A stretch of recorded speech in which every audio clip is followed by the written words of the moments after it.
People of the world, welcome to Marketing as a Foreign Language, episode 246. We have a very special one for you today. Why? Because here at Send It Rising Internet Marketing, the company that I just so happen to own, SEO, pay-per-click, Google Ads, LinkedIn ads, Facebook ads, WordPress websites, everything you could possibly imagine from an agency and more. We've been on the TikTok machine. You have not been on TikTok, Kellen. How dare you? Oh, yes. I dare to TikTok. And let me tell you this. If you have not been on the TikTok machine, allow me to tell you that it is everything you could have possibly wanted. And I am embarrassed that it has taken me as long as it has to get ticking and a talking. We're going to go ahead and share. For those of you that are listening on the podcast, you know we love you. Imagine 130 likes, 8 followers. Yes, I know you're impressed. First 3 videos, 568 views, 609 views, and 760 views, respectively. The most recent TikTok that I just uploaded got 76 likes. The first one got 38, and the second one got 16. Here's the deal. If you are a small business and you are on Instagram, if you are doing what most people typically do on Facebook, you're not getting 78 likes. If you're a plumber, if you're a personal injury attorney, if you are just your run-of-the-mill small business, this ain't something that you are normally seeing. These sorts of numbers are numbers you typically see. Eventually, TikTok gives you the capacity to add a link to your profile. But let me just tell you, as someone who's a late adopter to TikTok, having only recently done it, it's a big deal. It is a much bigger deal than I thought because, again, 760 views is legitimate. It is legitimate. On the Instagram Reel, you might get north of 1,000, but again, 78 likes, that sort of thing. Not easy to do for most small businesses. Now, if you own a cute puppy collection company, what is a cute puppy collection company, Kellen? I don't know. A company that's about babies, a company that's about retro dresses, a company that is about interesting things, then yes, it's going to be different for you on social media. But for your run-of-the-mill small business, think CPA, for example.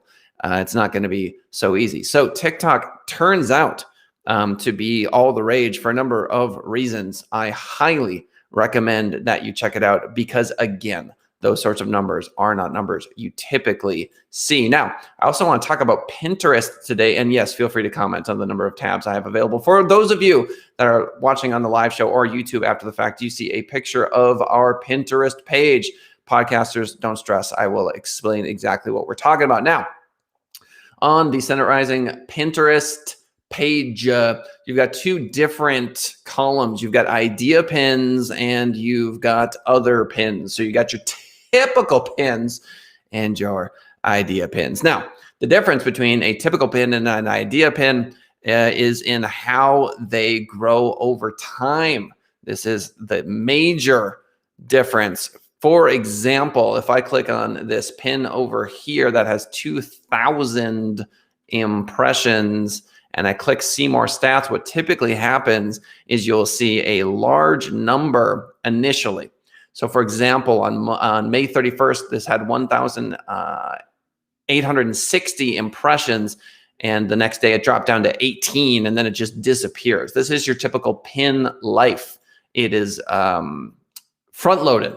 Would be the best way to describe it. But then you've got our best performing idea pin, which has received 22,600 impressions. And I want to say approximately 23 engagements. And its life is much different than the life of a typical pin. What happens with these, as my screen refuses to load, is that they can pick up over time. So with an idea pin, you may not get any love for a week or 2, but as time progresses, what ends up happening is that they can grow on you. So you're not going to get that beautiful sort of 2,000 impressions right off the bat, but you may see them grow over time. For example, this one is a video of Marketing as a Foreign Language, which you are currently listening to, with a guest I had, and you can see the number of engagements it gets, which was 57 and then 22 likes, that sort of deal. But as we look at the impressions over time, I will explain what I'm seeing here. Going all the way back to May 12th, it's 472, then it drops to 259, then jumps back up to 792, 889, back down to 291. So it has a lifeline. It's got total impressions over time. It gets saved to different boards. It is what you want ultimately. And so one of the issues with idea pins is that you can do video, which is what I tend to do. But what happens is you can only upload 60 seconds any more than that, and it simply will not allow you to do it. Now, I uploaded a pin the other day, and I was rather frustrated because it was very good, I thought. It is a pin from a gentleman who had his arm ripped off in a Walmart parking lot. He was a guest that I interviewed not too long ago. He was 6 years old when it happened. It's one of the most incredible stories how he was able to not only survive that horrific event, but become a public speaker, own his own company. And this particular clip, I thought, was very, very good. So when I upload it, and on the day of its upload, again, on Pinterest, it gets no love, I get quite sad. So literally on June 9th, when I uploaded it, it got 1 impression. Ridiculous. The Pinterest algorithm didn't even give it a chance. And then number of impressions on June 10th is 0. And then 2, then nothing, and then 4 on June 11th. So all of this time has to elapse with these idea pins for them to get into the boards that they should ultimately get into. So you have to be patient is the point. Now, if you go to Google Search Console, you will be able to see the links that you are creating from Pinterest. Idea pins are not allowed to link. So that's another bummer about them. Typical pins, you get the link. Idea pins, you do not. But ultimately, because you have a link on the homepage of your Pinterest profile, all of these links, all of the love that you receive on this page ultimately flows through that particular link. And there you go. So Pinterest for link building, but also one of those ways that you can generate interest in either your show or your brand, etc. Now, we're going to talk a little bit about the news of the day. We've got Facebook extending its work-at-home policy to most employees. You've heard me say it before. I'm going to say it again. It drives me insane that all of these tech companies are not completely online. I feel as though they should I don't want to say they should be held liable for any car accidents that occur when they are forcing people to go from here to there. But think about it. You don't think some politician at some point is going to say, well, you could have your employees work remotely. You choose to have them come to your office for no other reason than, I guess, you just like it for them to be there. You could just Zoom with them. You could just Skype with them. It could be completely and totally fine. But no, you refuse to get into the 2020s and live in the 2010s. And so your employee was going to work, and not only were they throwing carbon into the atmosphere, but they were injured on the way. And as an employer, you bear no responsibility for that. That seems a bit silly to me. Don't you bear some responsibility? So Facebook extending its work at home policy. This from CNBC.com. Link in the description. Facebook CEO Mark Zuckerberg announces that the company will allow all full-time employees to work from home. Let's go. I am all about it. I could not possibly be more excited about Facebook actually doing the right thing. Let's go. Now, when they were saying half of their employees could stay at home, I was criticizing them, and I think they've finally come around and they're doing the right thing. This is a change, according to the article, from plans Facebook announced in May 2020 when the company said it would allow certain employees, that's what I was just referencing, notably the most senior and experienced employees, to request permanent remote work. Now, overhead is incredibly expensive. You may not own a company, but you're smart enough to understand that commercial water is more expensive than residential water. Commercial internet is expensive. All of these things are incredibly expensive. You do not need to have people in the office. It's that simple. Additionally, Zuckerberg and Facebook will begin allowing employees to request remote work across international borders, as it should be. So, Zuckerberg, did you do the right thing? Yeah, you did. Kudos to you. Some people think he's a soulless robot. I happen to think he's quite smart. Jack Dorsey, according to CoinDesk.com, suggests Twitter likely to integrate Lightning Network. I sold Bitcoin at $20,000. I bought it at $10,000. I doubled my money, and yet I am still crabby. Why? Because I could have quintupled my money. In a tweet, the Twitter founder hinted the micro messaging system will integrate Bitcoin Layer 2 payment Lightning Network. Okay. We're going by way of crypto, people. If you are not completely aware of it at this point, you lost your mind. You have to understand that we are going to replace local governments with multinational corporations. I was making the argument on TikTok the other day that Facebook is more powerful than Trump, in that Facebook is able to censor politicians. They are able to say, you know what, we're going to get rid of your audience. They can get rid of a politician's audience. Think about that. Who has more power, the politician? And I know the fact that I said Trump, people are going to be all up in arms, but you understand what I'm saying. The point is that it's the politician that now has to grovel at the feet of the social network. It is the social network and its global reach. Individual political politicians are going to have to grapple with the way that they regulate these social networks across borders. The dissolution of borders is going to begin with the virtualization of our culture, which is to say globalization. If you're a graphic designer in Venezuela, I can hire you. Why wouldn't I? If you are in Australia, you are going to have to fight Facebook, and Facebook may have more money than your local municipality. It may have more lawyers and ability to make it difficult for you to pass legislation. It is becoming evident to me that these multinational companies, Twitter, Facebook, etc., are going to begin to integrate with cryptocurrency, which is obviously decentralized. And what we're going to end up with is a global culture. Oh, we're heading in that direction, ladies and gentlemen. And my hope and prayer is that we as a species are able to take out our frustrations online. I hope that we are going to be able to put the homicide and the theft and all the horrific things that people tend to do to one another online. Just put it online. I don't care if you hop onto Call of Duty and headshot someone 1,000,000 times. You go right ahead. Just don't pick up your gun on the local street corner. Feel me? That's the point.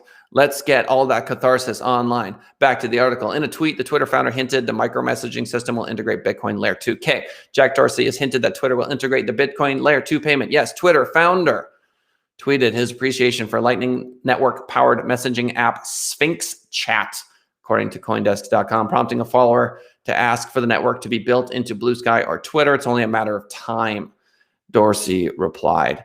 So again, if you are not familiar with Twitch, people are receiving money all of the time.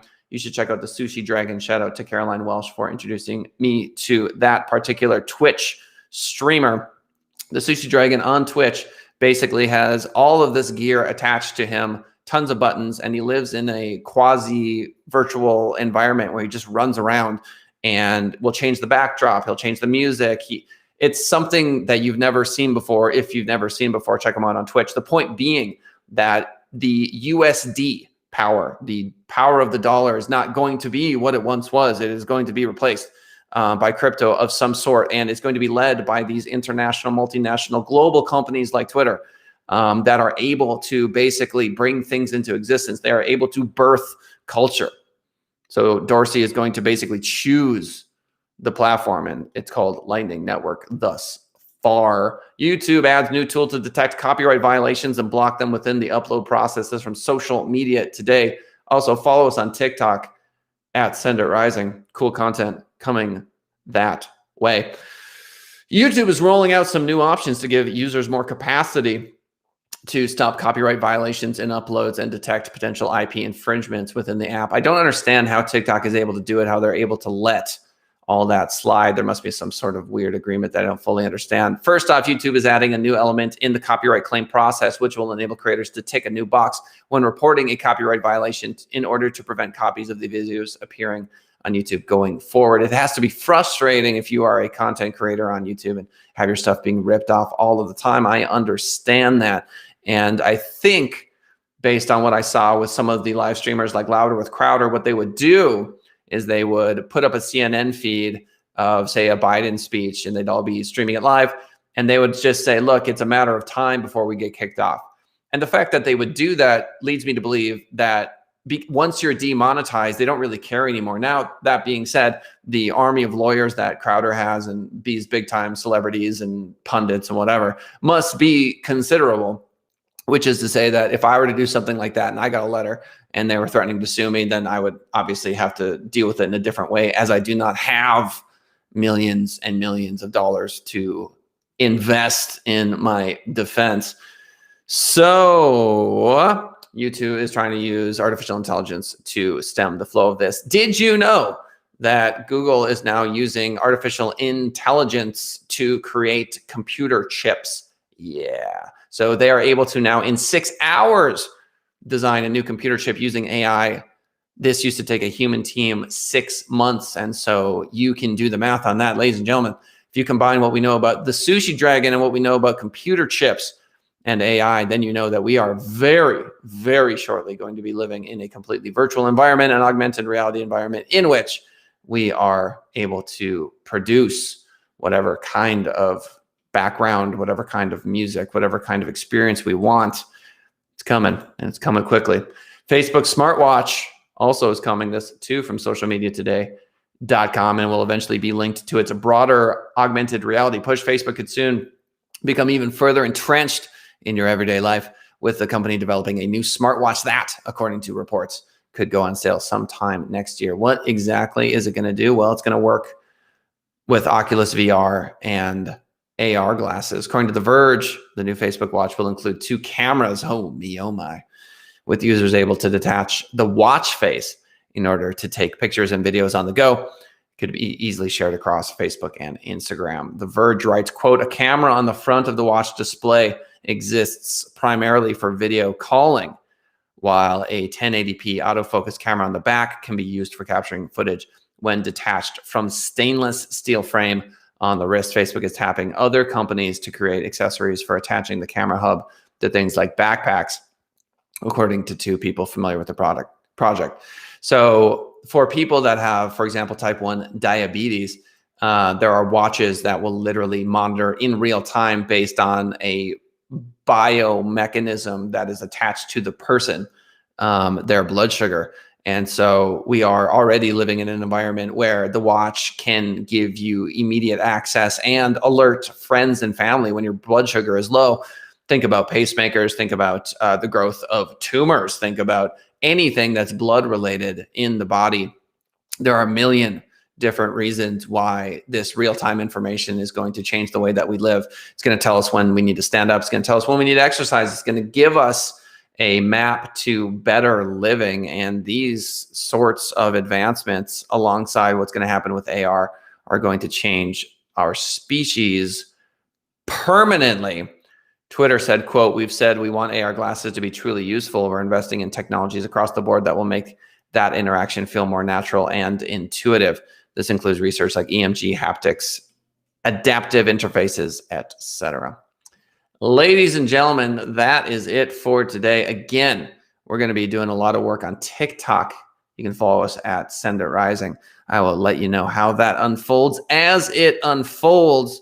For everyone that listens to the podcast, seriously, when I look at those podcast numbers, every time you download a podcast, let it be known that I know, because I see those numbers rising, and I genuinely, from the bottom of my heart, appreciate it. I'm on fire lately, and by that I mean I've got a fire in my belly. I would love to talk to you. My personal email address is Kellen, K-E-L-L-E-N, at senditrising.com. If you've been one of those folks that has been listening to the show, if you want to chat with me, I'm right here. Leave a comment to help with the algorithm. Even if you're on youtube.com/senditrising and you feel like you got nothing to say, why don't you just say hey? Just say hey, how's it going? Any comment will help drive the show. I have had the thesis for many months now that live shows are the future. Help me make that a reality. Please, I'm begging you. Ladies and gentlemen, that's the show for today. That's episode 246. If you're wondering why it's a little different, it's because our guest canceled. But fear not, I do appreciate these kinds of shows. I actually missed it. I used to do the show pretty much like this every time. So again, thank you so much. youtube.com/senditrising. Like, subscribe, comment if you haven't already. Available on iTunes and Spotify, as well as streaming live on Twitch, twitch.tv // Couchmania. on my personal LinkedIn. That's Kellen Kautzman, K-E-L-L-E-N, last name Kautzman, K-A-U-T as in Tom, Z as in zebra, M-E-N. Thanks for swinging by the show today. We will see y'all next time.